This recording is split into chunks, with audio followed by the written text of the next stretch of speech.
നെയ്യാറ്റിൻകരയിൽ 1 വയസ്സുകാരൻ്റെ മരണത്തിൽ ദുരൂഹതയാരോപിച്ച് ബന്ധുക്കൾ എത്തിയതോടെ നെയ്യാറ്റിൻകര പോലീസ് പിതാവിനെ ചോദ്യം ചെയ്തു വരുന്നു. കുട്ടിയുടെ ശരീരത്തിൽ കണ്ട പാടുകളാണ് കൂടുതൽ സംശയത്തിനിടയാക്കിയത്. പിതാവ് നൽകിയ ബിസ്ക്കറ്റ് കഴിച്ചതിന് പിന്നാലെയാണ് കുഴഞ്ഞു വീണ് കുട്ടി മരിച്ചതെന്നായിരുന്നു ആരോപണം.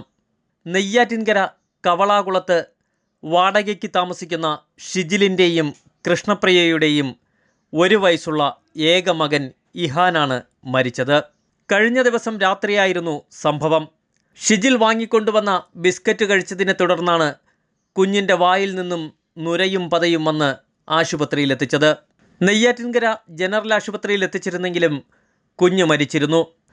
കുഞ്ഞിൻ്റെ മരണത്തെ തുടർന്ന് കൃഷ്ണപ്രിയയുടെ ബന്ധുക്കൾ ദുരൂഹതയാരോപിച്ചിരുന്നു. പോസ്റ്റ്മോർട്ടം റിപ്പോർട്ട് ലഭിച്ചാൽ മാത്രമേ മരണകാരണം വ്യക്തമാകൂ എന്നാണ് പോലീസ് പറയുന്നത്. മരണകാരണം വ്യക്തമാകുന്നതിനായി കൃഷ്ണപ്രിയയെയും ഷിജിലിനെയും പോലീസ് വിളിച്ചു വരുത്തി ചോദ്യം ചെയ്തിരുന്നു. കുഞ്ഞിൻ്റെ ശരീരത്തിൽ കണ്ട പാടുകളാണ് കൂടുതൽ സംശയത്തിനിടയാക്കുന്നത്. പോസ്റ്റ്മോർട്ടം റിപ്പോർട്ടിൻ്റെ അടിസ്ഥാനത്തിൽ മാത്രമേ മരണകാരണം വ്യക്തമാകുകയുള്ളൂ.